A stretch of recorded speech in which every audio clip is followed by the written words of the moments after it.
ఓం నమ శివాయ. నమో నారాయణాయ. ఓం శ్రీ కర్మ నివారణ కాల భైరవాయ నమో నమః. ఓం వజ్రణకాయ విద్మహే తీక్ష్ణ దగ్గుస్థాయ ధీమహి తన్నో నవనారసింహస్వామి ప్రచోదయాతు. హరి ఓం. మా ఛానల్కి స్వాగతం. చూస్తున్న వీక్షకులకు ప్రేక్షకులకు ప్రియ కాళభైరవ భగవంతులకి స్వాగతం పలుకుతూ మమ్మల్ని ఎంతగానో ఆదరిస్తూ ఉండబడినటువంటి ప్రియ సోదరీమణులకు స్వాగతం పలుకుతూ సనాతన ధర్మ సంరక్షకులకు అలాగనే జ్యోతిష్య అభిమానులకు స్వాగతం పలుకుతూ 16/5/2024 నుండి 31/5/2024 వరకు పుట్టినటువంటి వారందరికీ కూడా ముందస్తుగా జన్మదిన శుభాకాంక్షలు. గతంలో వివాహం చేసుకున్న వారికి వివాహ వార్షికోత్సవ శుభాకాంక్షలు.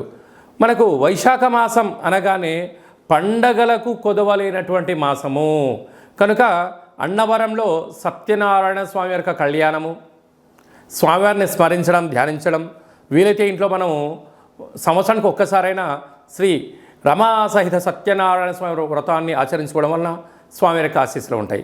అలాగనే మనకు వాసవి మాత అమ్మవారి యొక్క జయంతి, అమ్మను స్మరిస్తే అన్నీ మనకు ఉన్నట్లే అని చెప్పి గమనించాలి. అలాగనే మాసానాం వైశాఖ మాసం అంటారు. వైశాఖ మాస పూర్ణిమ తిథి యందున అరుణాచల స్వామివారి యొక్క గిరి పర్వత ప్రదక్షిణ చేసినట్లయితే సర్వము శుభప్రదమే అని చెప్పి గమనించాలి. ద్వాదశ రాశుల్లో గ్రహ గమనాలు ఒకసారి వీక్షింపచేద్దాం.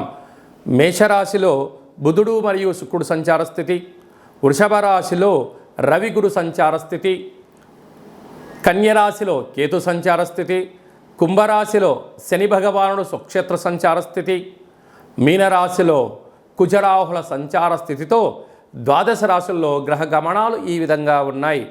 12 సంవత్సరముల తర్వాత శుక్ర భగవానుడు స్వక్షేత్రమైనటువంటి వృషభ రాశిలోకి ఈ 20వ తారీఖున మే నెలలో సంచరించడం జరుగుతుంది. అక్కడ విశిష్టత ఏమిటయ్యనగా 12 సంవత్సరాల తర్వాత దేవగురు బృహస్పతి వృషభ రాశిలో సంచారం చేయడం, గురు శుక్రులు అక్కడే సంచారం చేయడం, అక్కడే రవితో కలిపి ప్రయాణం చేయడం అనేటువంటిది ఒక రకమైనటువంటి గ్రహ సంచార స్థితి అని చెప్పి గమనించాలి. కన్యరాశి వారికి ఎలా ఉండబోతుందో ఈ వీడియోలో సవివరంగా సంపూర్ణంగా తెలుసుకుందాం. భాగ్యస్థానంలో 12 సంవత్సరాల తర్వాత శుక్ర భగవానుడు గురువుతో కలిపి సంచారం చేయనప్పుడు ఎలాంటి ఫలితాలు ఉంటాయో తెలుసుకుందాం. కన్యరాశిలో ఏ నక్షత్రాలు వస్తాయనగా ఉత్తరా నక్షత్రంలోని 2, 3, 4 పాదాలు, హస్తా నక్షత్రంలోని 4 పాదాలు, చిత్తా నక్షత్రంలోని 1, 2 పాదములను కలిపితే కన్యరాశి అవ్వడం జరుగుతుంది. కన్యరాశి యొక్క అధిపతి బుధుడు. ఏ పేర్ల వాళ్ళు కన్యరాశిలో వస్తారో అని చెప్పి తెలుసుకుందాం. చాలామందికి పుట్టినటువంటి కాల సమయంలో డేటా ఆఫ్ బర్త్లో లేనటువంటి కారణం వలన పేరు యొక్క మొదటి అక్షరాన్ని అనుసరిస్తూ తెలుసుకోవడం జరుగుతుంది. ఏ అక్షరం ఒకసారి పరిశీలన చేద్దాం. టో, పా, పీ, పు, ష, అణ, ఠ, పే, పో అక్షరాల వారందరూ కూడా కన్యరాశి జాతకులే. కన్యరాశి యొక్క అధిపతి బుధ భగవానుడు. రాశిలోనే కేతు సంచారం చేయడం వలన చిన్న చిన్న విషయాలకు ఆందోళన చెందనక్కర్లేదు. వృత్తులలో, ఉద్యోగాల్లో, వ్యాపారంలో దూర ఆలోచనతో మీరు ప్రయాణం చేయగలిగినట్లయితే అద్భుతమైన విజయం మీ సొంతం కాబోతుందని చెప్పి గమనించాలి. కారణం ఏమిటనగా రాశిలోనే జ్ఞానకారకుడు, మోక్షకారకుడు, అష్టమగ్రహ కారకుడు ఉండడం వలన ఏదో నన్ను అంటున్నారనో ఏదో బాధపడాల్సిన అవసరం లేదు అని చెప్పి గమనించగలగాలి. 6వ స్థానంలో శని భగవానుడు స్వక్షేత్రకారకుడు అవ్వడం వలన ఆరోగ్య సమస్య, అనారోగ్యము, శ్వాస సంబంధమైన వ్యాధులు, జల సంబంధమైన ఇబ్బందులు, తీవ్రమైన ఒత్తిడికి గురయ్యే పరిస్థితి ఉంటుంది. రుణ భయం, చోర భయం, అగ్ని భయం, కారాగార భయం లాంటి అనేక రకాల బాధలతో మీరు బాధపడిస్తే ఉంటుంది. అదే కూడా సప్తమంలో కుజరాహుల సంచార స్థితి, కుజదోష కారణం వలన అక్కడే రాహు సంచారం చేయడం వలన ప్రేమికుల మధ్య విభేదాలు, భార్యాభర్తల మధ్య ఆటంకాలు, వీరి మధ్యలో 3వ వ్యక్తుల యొక్క ప్రమేయం సంచార స్థితి ఉండడం వలన అంటే అన్నిటికీ ధనమే మూలం కాదు, అన్నిటికీ చూసిందే నిజం కాదు, మాట్లాడుతున్నంత వాస్తవం కాదు అని చెప్పి మీరు గమనించగలగాలి. కాలమానం అనుకూలంగా లేనప్పుడు మౌనమే మీ యొక్క ఆయుధంగా భావించగలగాలి. అష్టమంలో బుధ శుక్ర సంచార స్థితి కారణం వలన దూర, వాయు, జల ప్రయాణాలు పెట్టుకోకపోవడం ఉత్తమోత్తంగా భావించగలగాలి.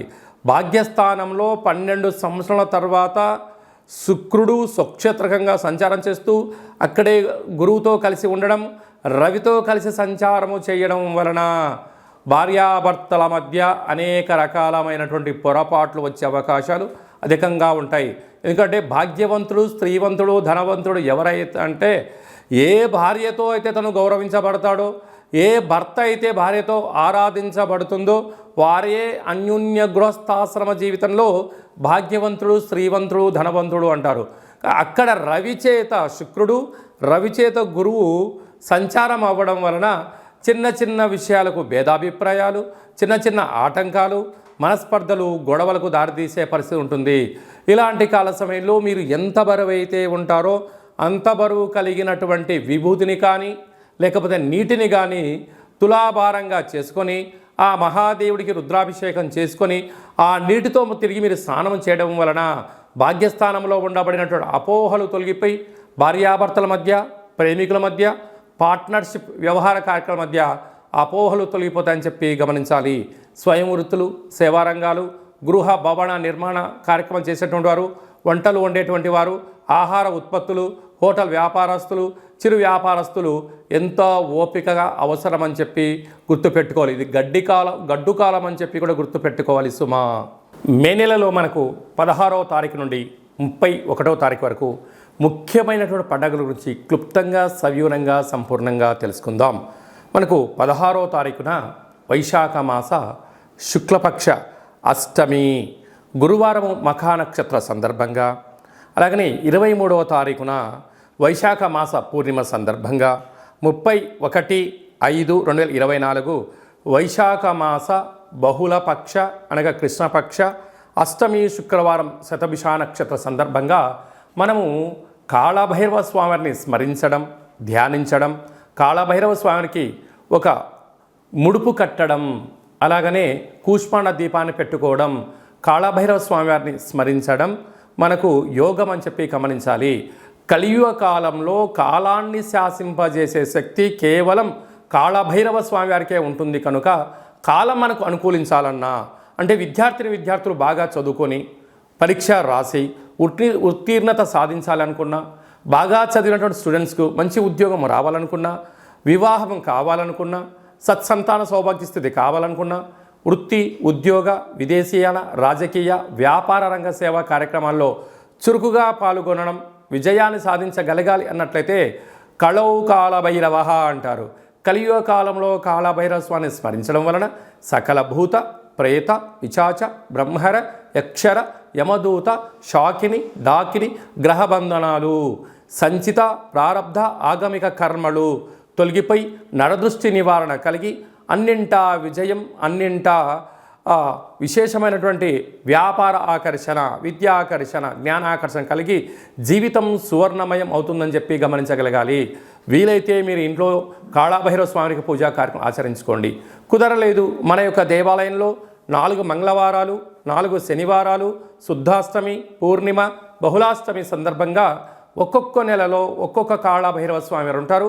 కాళభైరవ స్వామి వారి యొక్క పూజ, కాళభైరవ స్వామి యొక్క సౌభాగ్య ముడుపు, కాళభైరవ స్వామికి కూష్మాండ దీపము, హోమ కార్యక్రమాలు చేయించి ఆసక్తి గలవారు ఈ కింద సంప్రదించినట్లయితే మీకు ప్రత్యేకంగా వాట్సాప్ కాల్ ద్వారా, వీడియో కాల్ ద్వారా పూజ చేయించి స్వామి యొక్క ప్రసాదాన్ని మీకు అందజేయడం జరుగుతుంది. ఆసక్తి గలవారు ఈ కింద సంప్రదించి మీ గోత్రనామాలను నమోదు చేసుకోగలరు. ఇంకనూ మనం విజయం సాధించగలగాలి అన్నట్లయితే కాళభైరవ స్వామి వారి యొక్క పాత్ర ఇది స్వర్ణాకర్షణ కాళభైరవ అక్షయ పాత్ర అంటారు. అక్షయం అనగా నశించబడినటువంటిది. ఇందులో రాసులు 12 ఎలా ఉంటాయో 12 రాసులను ఇందులో అచ్చు వేయడం జరుగుతుంది అని చెప్పి గమనించాలి. కనుక ఈ యొక్క పాత్ర యొక్క విశిష్టత ఏమిటనగా శబ్ద తరంగాల ద్వారా ఓంకార శబ్దం రావడము, ఈ శబ్దం ఇంట్లో ప్రసరించడం వలన సకల దుష్టగ్రహాలు వెళ్ళిపోవడము, మానవుని శరీరంలో ఉండబడినటువంటి షట్చక్రాలు వికసింపజేయడము, తను ఏదైతే అనుకుంటాడో దాంట్లో విజయం సాధించడం జరుగుతుందని చెప్పి గమనించగలగాలి. గృహంలో నివసిస్తున్నటువంటి జ్యేష్ఠాదేవి ఈ శబ్ద త్వరితకి బయటికి వెళ్ళిపోయి గ్రామ, రాష్ట్ర, దేశ, ప్రపంచ స్థాయిలో సంచరిస్తూ ఉండబడినటువంటి ధనలక్ష్మీదేవి అమ్మవారు గృహంలోకి స్వాగతం పలుకుతుందని చెప్పి గమనించాలి. ఈ పాత్రను ఎలా ఉపయోగించాలో ఒకసారి గమనిద్దాం. ఓం కాళభైరవాయ నమః. హరి ఓం.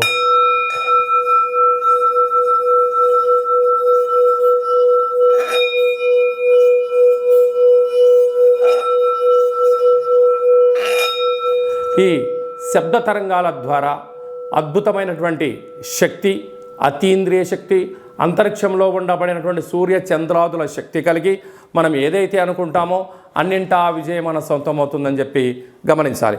ఈ అక్షయ పాత్రతో పాటు కాళభైరవ స్వామి యొక్క పిరమిడ్ని, డాలర్ని, కంకణాన్ని ఏర్పాటు చేయించి మీకోసం ప్రత్యేకంగా కాళభైరవ హోమ కార్యక్రమం చేయించి వీడియో కాల్ ద్వారా చూపించి నక్షత్రాలు 20 ఎలా ఉంటాయో 27 రకాల వస్తువులతో దిష్టి తీయించి మీకు మంచి ఐశ్వర్యాన్ని ప్రసాదించడం జరుగుతుంది. కనుక ఆసక్తి గలవారు ఇంటింటా కాళభైరవం అనేటువంటి అక్షయపాత్ర కార్యక్రమంలో పాల్గొందాం. ఐశ్వర్యాన్ని సొంతం చేసుకుందాం. అష్ట కష్టాలను దూరం చేసుకుందాం. అదే కాకుండా మీ వ్యక్తిగత జాతకం తెలుసుకోవాలనుకుంటున్నారా? మీ పేరు, పుట్టినటువంటి తేదీ, నెల, సంవత్సరం, సమయం మీరు రాసి పంపించినట్లయితే 100 సంవత్సరాల జాతకాన్ని వ్రాసి పంపించి మీరు పుట్టినప్పుడు గ్రహ గమనాలు ఎలా ఉన్నాయి, ప్రస్తుతం ఎలా ఉంటున్నాయి, రాబోయే కాలంలో ఎలా ఉండబోతున్నాయో సవివరంగా సంపూర్ణంగా తెలియజేయడం జరుగుతుంది. చాలామందికి పుట్టినటువంటి కాల సమయంలో డేటా ఆఫ్ బర్త్లు లేనటువంటి కారణం చేత పేరు యొక్క మొదటి అక్షరాన్ని అనుసరిస్తూ రమణ శాస్త్రం ద్వారా మీకు రాశిని తెలియచేస్తూ కాళభైరవ ఉపాసన చేత భూత, భవిష్యత్, వర్తమానాన్ని తెలియజేయడం జరుగుతుందని చెప్పి గమనించాలి. ఆసక్తి గలవారు ఈ కింది నెంబర్ని అపాయింట్మెంట్ తీసుకొని సంప్రదించగలరు. అలాగా మీకు పుట్టినటువంటి పిల్లలకు మాసంలో ఏ మాసంలో పుడితే ఎలాంటి పేర్లు పెట్టుకోవాలి, ఆ యొక్క నక్షత్రంలో ఉన్న ఆధ్యాత్మికమైనటువంటి పేర్లను సూచించడం జరుగుతుంది. మీ అబ్బాయి కానీ అమ్మాయి కానీ వివాహం అవ్వడం లేదా, జాతకంలో ఎలాంటి యోగాలు ఉన్నాయి, ఎలాంటి దోషాలు ఉన్నాయో తెలుసుకొని ఆ వివాహ ప్రయత్న కార్యక్రమంలో విజయం సాధింపచేయడము, అదే కాకుండా వచ్చినట్టు వధువు వరుడు యొక్క గ్రహమైత్రి పరిస్థితి ఎలా ఉంటుంది, వీరికి కలిగే అద్భుతాలు, గ్రహయోగాలు కూడా తెలియజేయడం జరుగుతుంది. గతంలో వివాహమైన దంపతులు తరచుగా గొడవ పడడం కానీ ఇబ్బందులు పడుతున్నట్లయితే ఆ స్వల్పమైనటువంటి కాళభైరవ ఉపాసన చేత పేరులో స్వల్పమైనటువంటి మార్పు చేయడం వల్ల శ్రీ పార్వతీ పరమేశ్వరులు ఎలా కలిసి ఉంటారో ఆ విధంగా మీకు ఆధ్యాత్మిక సలహాలు, సూచనలు కూడా ఇవ్వడం జరుగుతుంటుంది. అలాగే చాలామందికి కాళభైరవ స్వామి వారి యొక్క పూజ ఎలా చేసుకోవాలి, కాళభైరవ మంత్ర ఉపాసన ఎలా చేయాలో అనుకుంటున్న వారందరికీ కూడా మన యొక్క దేవాలయంలో కాళభైరవ ఉపాసన మీకు ఇస్తూ, సాధన చేయిస్తూ, కష్టాలను దూరం చేయిస్తూ, ఐశ్వర్యం దగ్గర చేసే ప్రయత్నం జరుగుతుంది. కనుక మనమందరం కూడా కాళభైరవ స్వామిని స్మరిద్దాం, కష్టాన్ని దూరంగా చేసుకుందాం, ఐశ్వర్యానికి స్వాగతం పలుకుదాం. అందరిపైనను వైశాఖ మాసంలో శ్రీ రమా సహిత సత్యనారాయణ స్వామి యొక్క ఆశీస్సులు, వాసవీమాత అమ్మవారి యొక్క జయంతి ఆశీస్సులు, వైశాఖ మాస పూర్ణిమ ఆశీస్సులు, లక్ష్మీ నరసింహస్వామి యొక్క జయంతి ఆశీస్సులు ఉండాలని కోరుకుంటూ ఆశీర్వచనం. ఓం శతమానం భవతి శతాయు పురుష సతేంద్రియ ఆయుష్యేవేంద్రియే ప్రతిష్టతి ధనం ధాన్యం బహుపుత్రలాభం శత సంవత్సరం దీర్ఘమాయు. సర్వే జనా సుఖినో భవంతు, లోకా సమస్తా సుఖినో భవంతు. సర్వం శివార్పణమస్తు. ఈ వీడియో మీకు నచ్చినట్టయితే లైక్ చేయండి, షేర్ చేయండి, మా ఛానల్ని సబ్స్క్రైబ్ చేసుకోండి. మేము చేస్తున్న వీడియోలు మీకు ముందస్తుగా నోటిఫికేషన్ రావాలి అన్నట్టయితే పైన గంట సింబల్ ప్రెస్ చేసి ఆల్ అనే బటన్ కూడా ప్రెస్ చేయండి. ఇంకా నువ్వు స్వామివారి యొక్క ఆశీస్సులు పొందగలగాలి అన్నట్లయితే మీరు ఎవరి క్షేమాన్ని అయితే కోరుకుంటున్నారో, లేక మీ క్షేమాన్ని ఎవరైతే కోరుకుంటున్నారో వారికి కూడా ఈ వీడియోను ఫార్వర్డ్ చేసి భగవంతుడి యొక్క ఆశీస్సులు పొందగలరు, హిందూ ధర్మాన్ని కాపాడగలరు.